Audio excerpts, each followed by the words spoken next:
Okay, right, hi, very good afternoon.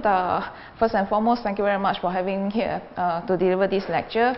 I'm Chee Ming from UTHM, Johor, Malaysia.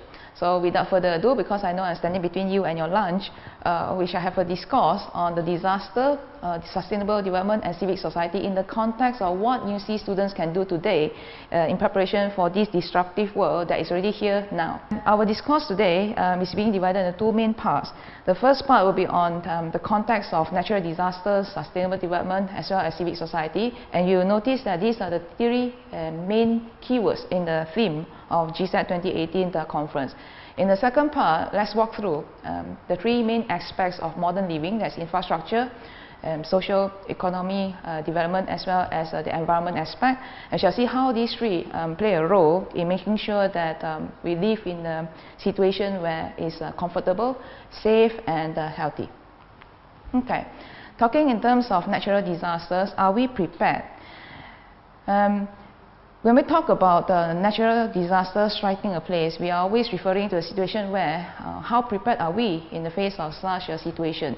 And when the rescue efforts have started, we would like to see that lives are being saved and preserved at the quickest possible time, and suffering is being alleviated. And post disaster, we are then looking at situations where are the people, the victims, the survivors being taken care of to continue living and move forward with dignity.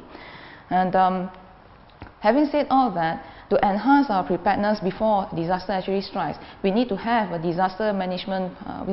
Disaster management policies which are all-encompassing, and we need to ensure that the people at the ground level, meaning that the community that is being affected by these disasters, have a resilience level that is of adequacy to face these disasters.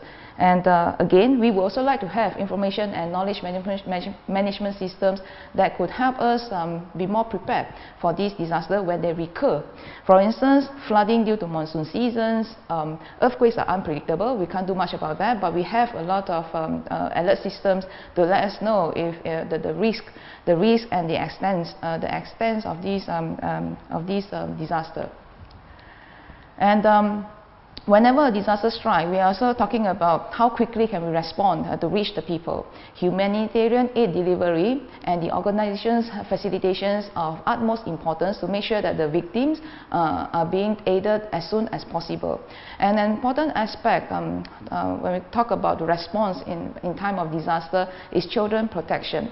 It's not just about the safety of the children during evacuation. We are also talking about the relocation and reunification of children who are separated from their families, and subsequently the education of these vulnerable group of people.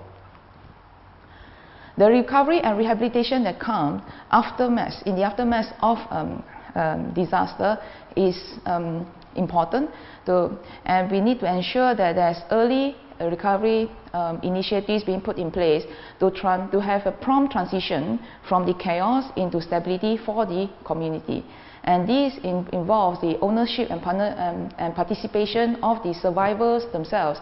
And it's not good enough that we bring in the assistance and the aids and the resources if the people, the local community, are not prepared to work with the various helping organizations and helping people to rebuild their life. And we've got to bear in mind that when we rebuild a place which has recurring natural disaster, it has to be better and stronger than before, so that the resilience level is heightened in preparation for the next round of the disaster when it comes around. Recall New Orleans after the big flood due to the typhoon, and also recall Aceh, for example, after the big tsunami. Moving on to sustainable development, we ask ourselves whether this is a myth or a reality when we want to have a future that is sustainable for all to live in. These are the 17 Sustainable Development Goals, SDG, as outlined by United Nations Development Programme in year 2015. And it's believed that these are the goals that we, as global citizens, need to help to achieve by 2030 so that we could all live in a harmonious and well-kept society. And if you look through these 17 goals, you can see that it encompasses issues. It encompasses issues as coming from the most of them are coming from these less developed or developing countries. And then again, developed nations cannot be sitting laid back and watching. That there have to be something needs to be done to assist the rest of the world to achieve this well-being in living the current modern society. Collaborative climate actions necessary by all. Global warming is targeted to be kept at 3 centigrade by 2100. And then again, we have had more ambitious target of 1.5 centigrade. But then with the rate things are going, that is almost impossible. And then we are looking at situations where geoengineering are being implemented on a large scale to manage solar radiation and also CO2 removal. These initiatives are all good, going hand in hand with renewable energy, which is becoming cheaper and more accessible. Because to take into consideration the situations where not everyone, not all levels of society can afford this kind of alternative energies. For example, electric cars at the moment are not cheap for an ordinary folk to own. Hence, fossil fuel driven vehicles will still be the need. Perhaps in between the private owned fossil driven vehicles and the future of vehicles being powered by renewable energy would be mass transportation like trains. Sustainable urban space will be a big part of sustainable development. We are talking about inclusive cities that have low emission urban growth and prepared to accommodate displaced populations immigrating into these cities. And the urban societies must be functional and acceptable and receptive to these changes that come along the way. We shall have more discussion about this large-scale exodus of people from one place to the other in a later time. Automation and inequality. We do know that with the onset of Industrial Revolution 4.0, we are talking about technological disruption as never seen before. So every other day we have a new mobile phone apps. Every other week we have a new technology coming in to our mobile devices. So this would induce unequal and insecure livelihoods among the people when machines, computers are taking over what human beings used to do. So for instance, on a conveyor belt in a plant, we used to have 10 people managing the plant, a section of the plant, the production line. Now we need just a supervisor with a tab to control all the 10 points where people used to be. So that will mean 9 people losing their jobs and 1 person being retrained to handle the machines.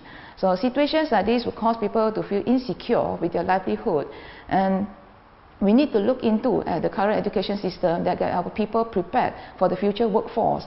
That is not just focusing on manual work, but going into the ability and the flexibility to retool themselves and re-equip themselves with the new skills in face of automation. Oceanic biodiversity is a threat at the moment because we are exploiting the bioresources from the oceans, but the climate change and also pollution caused by us human beings are something that is going a little bit out of hand at the moment.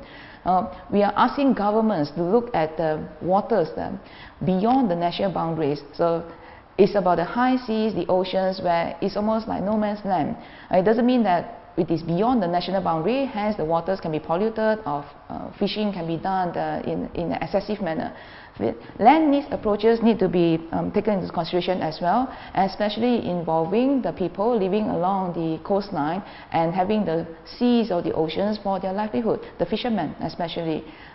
When we want to conserve the marine ecosystem, the marine biodiversity, we need to take into account what the people need along the coastlines. Right, moving on to civic society. Again, referring to this bigger agenda by the HLPF forum conducted in New York in 2017. Again, it is referring and closely tied up to the 17 SDGs that we talked about earlier on. Now, this forum, having the world leaders in it, are talking about how everyone can come together to eradicate poverty and to promote equal prosperity across the world. This is something that's a lot easier said than done. Feasible policies need to be established and put in place and being implemented to ensure integration, coherence and coordination of everyone at all levels of society. It is not good enough to have people creating policies. It is more imperative that the policies are reaching all levels of society and getting everyone involved and benefiting from these policies. And we are talking about people who are being marginalized, isolated and vulnerable, people who may be new immigrants into a country. How are these people being assisted to integrate into the current society? These are issues that are being faced by various countries now, especially with the exodus coming out from some of these African countries. Effective partnership has never been more important. We are at national, regional and international scale. We need all the best support systems to come together, and no one should be left behind in these efforts and initiatives in making the world a better place to live in.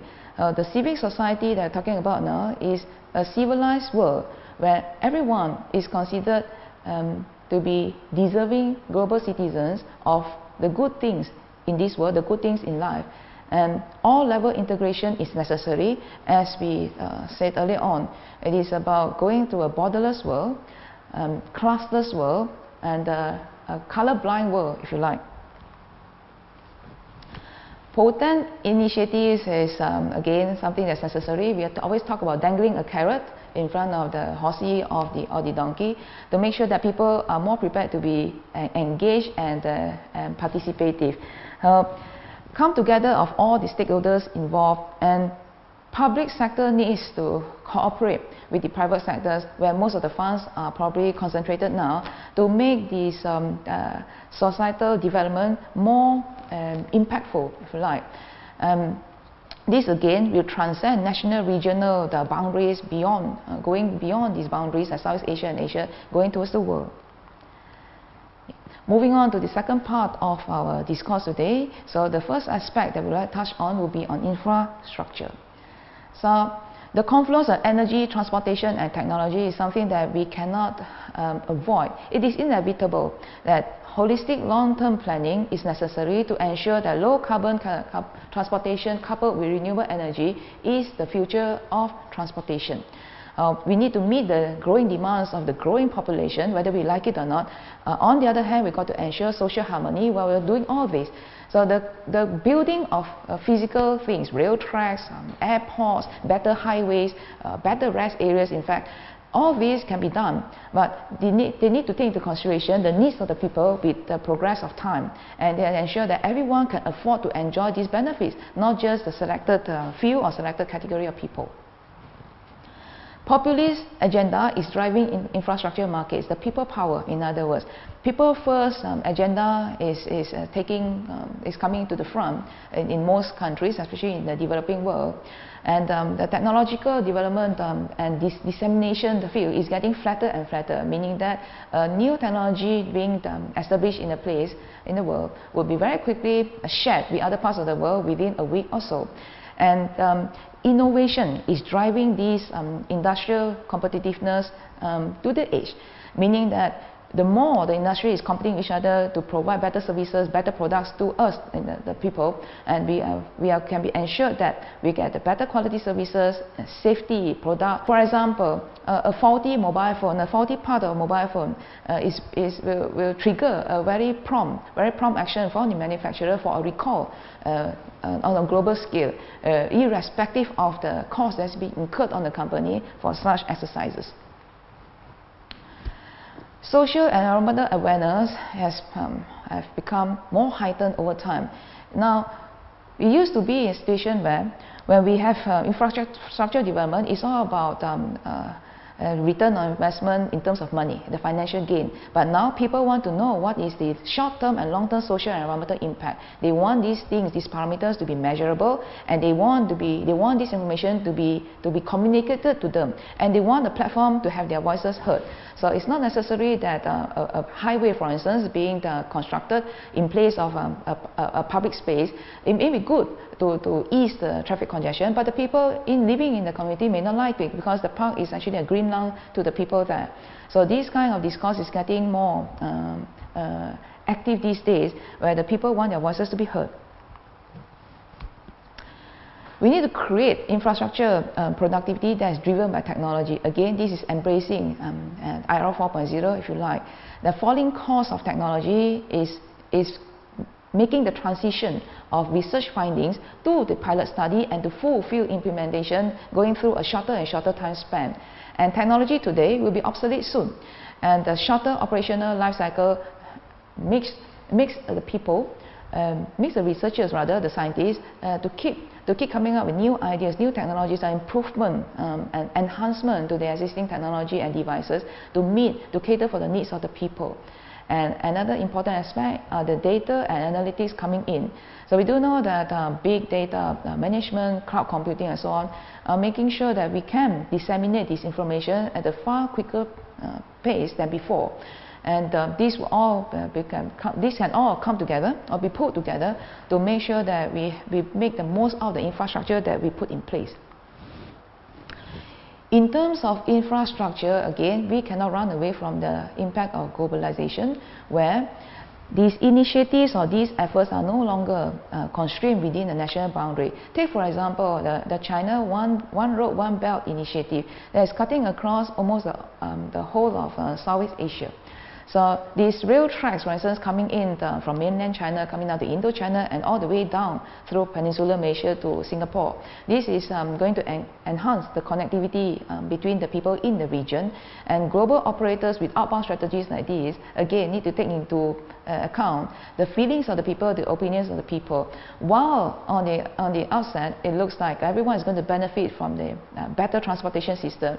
And again, we got to consider whether the costs are being brought down, whether jobs are being created, new jobs are being created for the local community, or their livelihood is being disrupted by these new construction of infrastructure. Okay, from the environmental aspect, we are looking at a low carbon future. If we just pause a minute and pause a moment and recap what we have been talking from the beginning, is very much related to low carbon emission coupled with renewable energy. So are we looking at the end of fossil fuel? Perhaps not yet. We are still going on digging in the sea. We are still going on the fracking, because for now, fossil fuels still contribute to 75% of global emission. While we have an active revision of energy policies, rules and regulations to ensure a cleaner energy future, it is still in progress. These work are all in progress, and we need more innovation to ensure sustainable power generation of the future. That's not just about power generation in terms of productivity. We are also talking about safety. We are also talking about accessibility. We are also talking about costs being driven down for the people.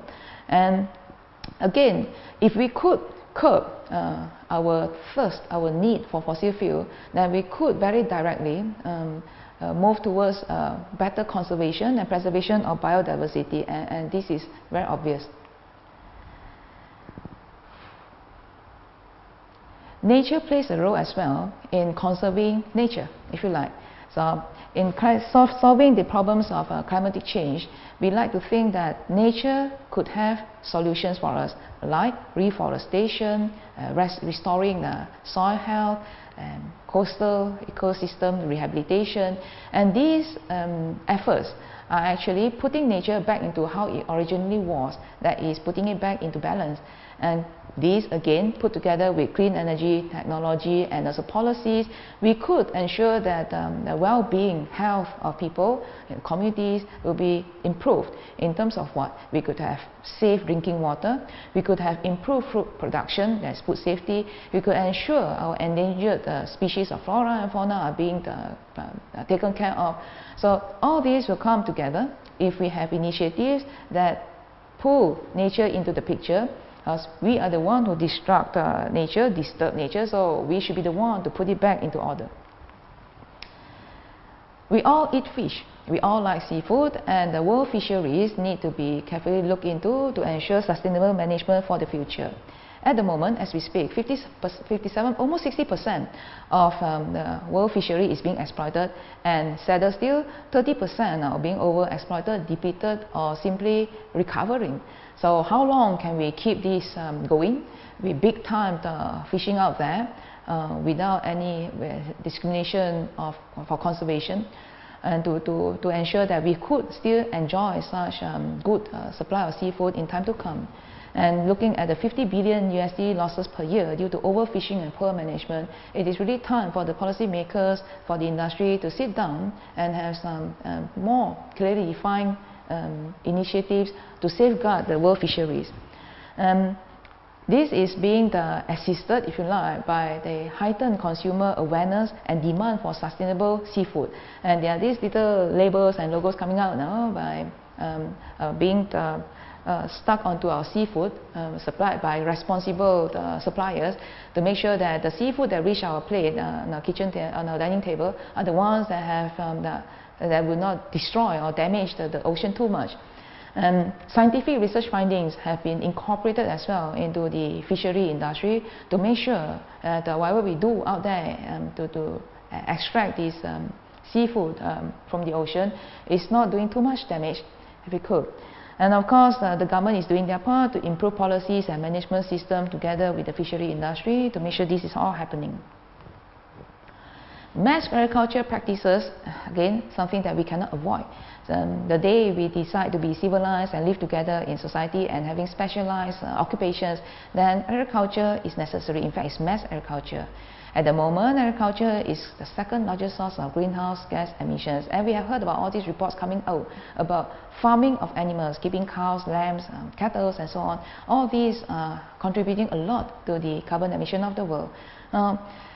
While we try to increase the production of food crops to ensure food security, to ensure the population is being properly fed, we are also looking at situations where forests are being cleared to cater for this farmland. Again, we are also looking into scientific findings telling us that we do not necessarily farm on land. We could farm in the greenhouse.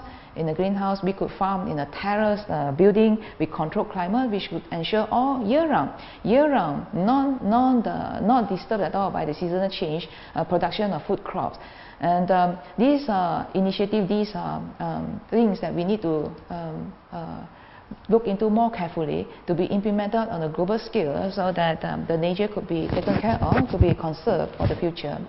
And balancing water quality, limiting the pollution of rivers and seas, these are some of the things that we could curb, we could stop if we start organizing our farmland into more organized, structured and monitored systems.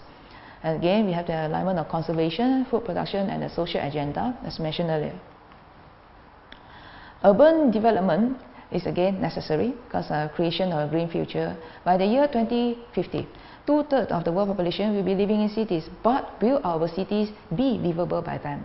Will cities be that attractive? Will cities be that fun to be living in?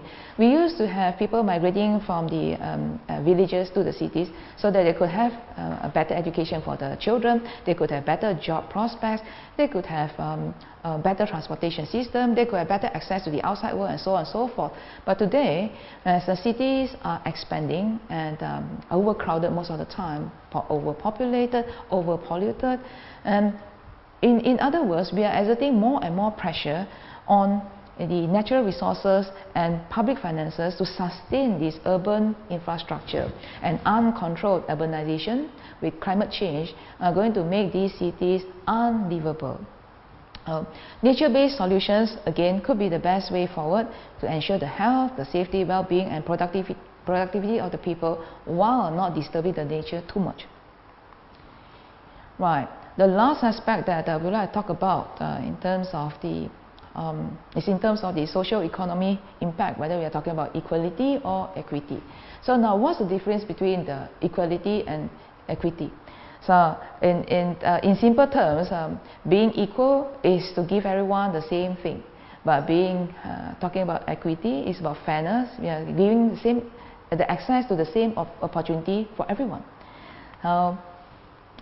The rising income in general, again, has caused a bigger chasm between the rich and the poor. So this wealth disparity should make us realize that we need to foster greater solidarity in handling this financial gap, long-term solution in market capitalism, or rather curbing market capitalism that benefit the few, should be considered. Inclusiveness will ensure healthy political communities emerging. We could have healthy constructive debates and not picking up chairs and throwing it at each other every time we try to have a discussion. And the onset of the technological advancement from era 4.0 is mitigating risk and exploiting opportunities for us all. But we need to know to harness these in the appropriate manner. And global cooperation needs to be strengthened to make sure that the disbursement of wealth, the dissemination of wealth is more equal, if not coming to the stage of equity at the moment. We talked about this earlier on, about migration on a large-scale basis and most of the time involuntarily. So geopolitical instability, state collapse or crisis, long-term unresolved crisis, and the list goes on and on. All these are factors that are driving people out of their country. No one wants to leave their motherland unless it's totally necessary, unless it is no longer possible to continue living in that place. And many of these issues, the geopolitical issues, are unresolved and they deteriorate with time without interference from the necessary party or impartial party.